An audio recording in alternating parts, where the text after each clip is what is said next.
Hello, the name of this eccentric paleontologist is Rick Marshall. Many people think he's crazy. The scientist seriously claims that time vortices do exist. However, having just one loyal follower is enough for him to make the entire world believe in his theories. A news program is currently on television.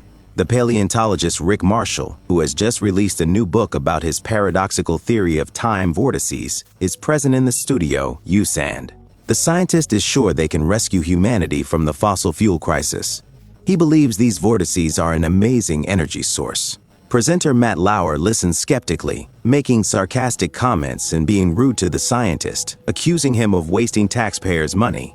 Yet, no one expects the conversation to take such a turn.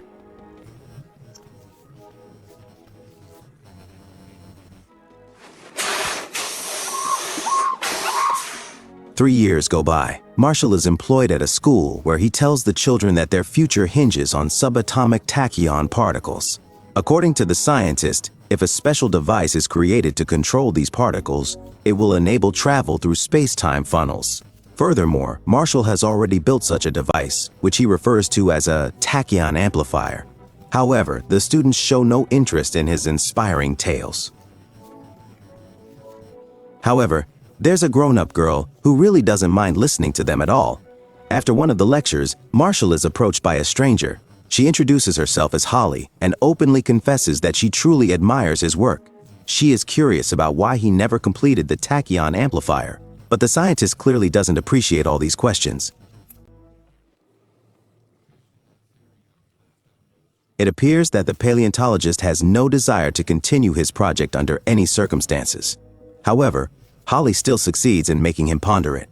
She gives him a fascinating 265-million-year-old piece of ancient rock that she discovered in the desert. This fossil intriguingly has the mark of a modern lighter. Holly challenges him to explain how this could possibly happen and references 2001. Astonishingly, Marshall comes to the realization that the imprint on the rock is actually from his own lighter. The following morning, Holly returns to visit his office once more. The girl starts to apologize to the scientist.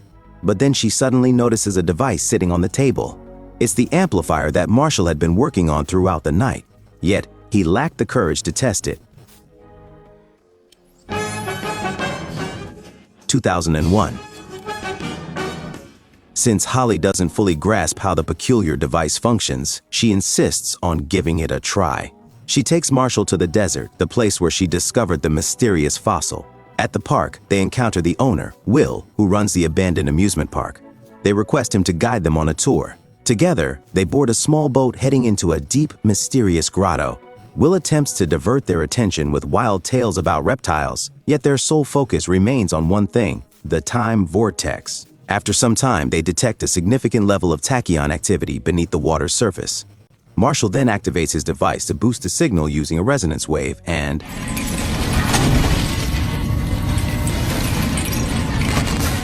Will is quite certain that there's an earthquake happening. Holly starts to panic and urges Marshall to turn off the device, but unfortunately the process is irreversible. The boat begins to float autonomously, taking all three of them towards the edge of a massive waterfall, and they are then pulled into a swirling funnel. They suddenly find themselves on the surface of an expansive desert. Marshall notices 3 moons in the sky and a nearby Viking ship. He is absolutely certain that they have finally arrived at a location where the past, the present, and the future all converge into a single point. However, there's a significant problem. The amplifier has somehow been lost somewhere along their journey, and it was their only opportunity to return home safely. The hikers are distracted by unusual and strange noises. It turns out that 2001 ancient humans, resembling Australopithecus, are engaged in a fight nearby. Will attempts to make the large ape men worship him by using his lighter, but his efforts fail and they flee. Holly, having spent years working at the zoo studying apes, swiftly starts a conversation with an ancient man who calls himself Chaka. The men and the Australopithecus get into a skirmish, which concludes quicker than it starts. Just a short moment goes by before creepers unexpectedly wrap around their legs and they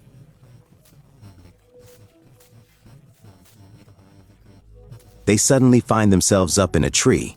However, that's not the worst part of the situation. In the distance, they can hear the roar of a dinosaur, and Marshall spots an old astronaut suit lying on the ground.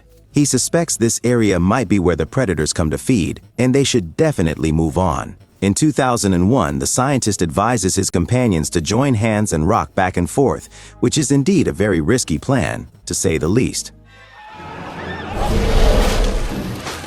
Phew. Now, they run for their lives, but first, they must take a few photos with the predator, because honestly, who else would believe their story? From a distance, the trio spots Chaka, who had escaped earlier, crossing the ravine on a narrow bridge. They decide to follow his lead and manage to catch the dinosaur at the very last moment. Marshall then explains the reason why T-Rexes stop in front of such obstacles. It's because they can't accurately judge height and distance. They have poor eyesight, and their brain is only the size of a walnut. The paleontologist vividly describes how foolish the T-Rexes are, making it seem like even the dinosaur understands. Its nostrils flare with anger. It returns and leaps over the bridge. At the last moment, the trio hide in a small cave. Inside, they discover unexpected items, a gramophone, a table, and even the skeletons of 2 soldiers.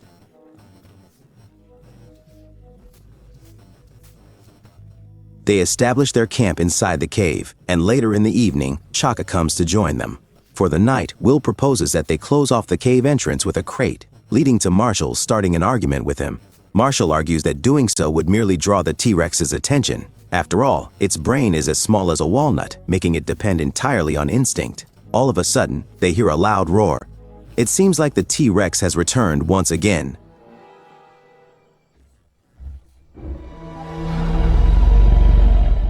Their second day in another dimension is now underway. Marshall is busy making another video while Will and Chaka are out searching for food. It's 2001. However, their morning routine is unexpectedly interrupted by a sudden flash of lightning. Holly concludes that it's a plasma discharge or beta radiation. Then, Marshall experiences a bizarre vision. He sees an alien pleading for help and is resolute in his decision to fulfill the request. Even though Will protested, the 4 of them decided to embark on a journey to discover the origin of the light. They eventually found it to be a peculiar see-through prism. As they attempted to understand the mechanism of this object, Chaka became increasingly anxious. He began shouting odd combinations of words, and the trio only comprehended their significance when it was already too late.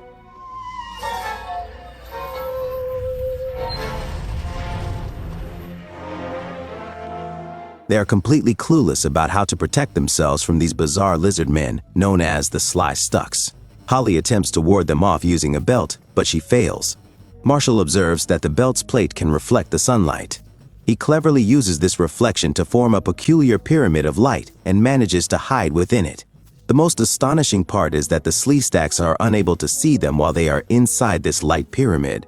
As they look back, they come to the realization that they are in a mysterious place resembling a black hole. They find themselves standing on what appears to be a small ice floe, and nearby lies the creature from Marshall's vision. This creature introduces itself as the Altrusian Enig. Enig mentions that he is acquainted with Marshall's work and is even aware of his televised debate with a journalist. He refers to himself as a prisoner and requests the scientist to release him. The insidious villain, Zahn, has already taken over his planet and now plans to enslave Earth using a massive army of Sleestacks. What he needs is an amplifier to empower the crystals. As per Enig, these crystals can be utilized to travel through both space and time.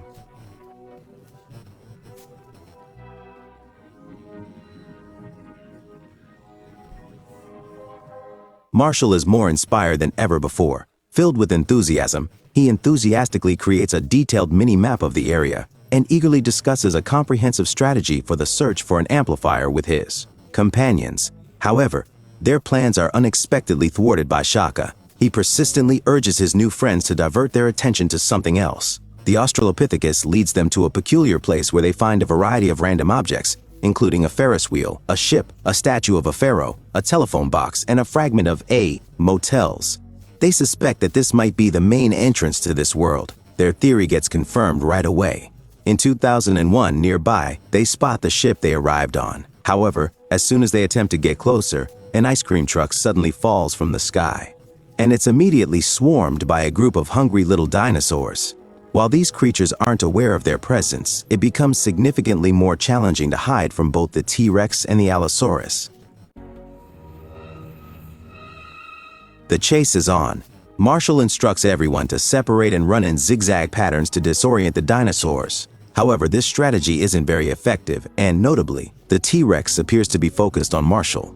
It stays right on his tail. After an extended, tiring game of hide-and-seek, the scientist finally succeeds in pitting the dinosaurs against one another and finds refuge in a small garbage dump. There, he notices a bottle filled with liquid nitrogen, and suddenly, a plan starts to form in his mind. Marshall quickly runs over to his friends and excitedly tells them to get the nearby catapult ready for action. At the very last possible moment, they manage to load the bottle into the catapult and...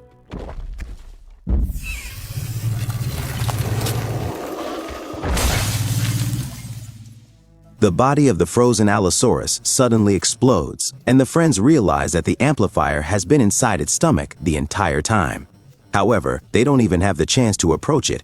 As the device is swiftly carried away by a winged pterodactyl, Marshall feels desperate and starts to lose hope, seeing no point in continuing the search. Holly scolds him, reminding him that she flew out of Cambridge because she had faith in his theories. Throughout this entire time, she believed that Marshall was a man who would endure anything for the sake of his research. But now, she finds herself deeply disappointed. As evening approaches, Will, Holly, and Shakar are seated by the fire. It appears they have lost hope that Marshall will return. However, despite this, he enters the cave with a banjo, plays a song of reconciliation for them, and explains that he has no intention of giving up. The next morning, the paleontologist rises earlier than everyone else and informs them that they must climb for hours to the top of the volcano to locate the amplifier. His companions follow him obediently, and as they near the final path, they hear a tune that sounds familiar. It turns out that pterosaurs have constructed an incubator right in the crater of the volcano, and the accelerator can only be accessed by joining them. Marshall volunteers and successfully arrives at his destination. However, just as he is about to head back, a dinosaur chick surprisingly hatches. Holly explains to her friend that the reason is the music has stopped playing, which has calmed her down. Alright, that's the end of it.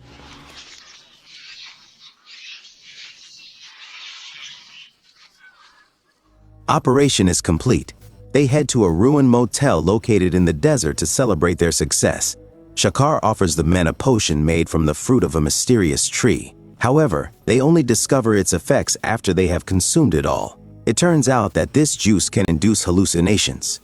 While the intoxicated men swim in the pool, Holly takes the amplifier and moves toward a peculiar noise. In the distance, she spots a portal like the one in Sleestack Land and enters. The girl walks through lands with giant crystals when a hologram of San appears. He warns that the Altrusian Enoch has escaped and will lead Sleestacks to cause chaos in time and space. No one should trust him.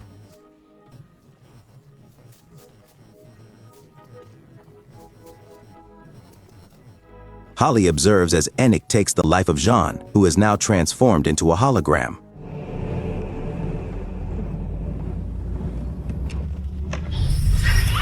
The friends awaken with a severe headache, but the alarming news of Holly's disappearance swiftly brings them to their senses. Soon, they find themselves wandering through the cave adorned with crystals, and Shakar is dispatched to carry out an important task. Inside the cave, Will and Marshall accidentally observe the Sleestacks mating. The creatures shed their skins, and the friends decide to utilize these skins as camouflage suits. In the lizardmen's lair, Marshall and Will witness Holly being judged as a criminal. The scientist is unable to stay calm. He exposes himself by yelling and discarding his suit. Upon hearing Holly's verdict, he understands that Enoch has deceived her. No good story is complete without a kiss. Despite wanting to surrender, Rick and Holly part ways and recall their adversary. The friends are faced with the difficult task of delivering the bad news to Holly. They have already sent poor Shaka to Enoch. Just then, an Altrusian shows up with a captive. Enoch reveals that he now possesses everything necessary to dominate the world. His plan is to dispatch an army of Sleestacks to different moments in time and space, but specifically originating from Earth. The villain expresses his gratitude to Marshall for his unintentional assistance and departs, leaving him a parting gift, a ferocious T-Rex. This time, the scientist doesn't flee the dinosaur. He chooses to confront it and sends his friends to the obelisk with crystals.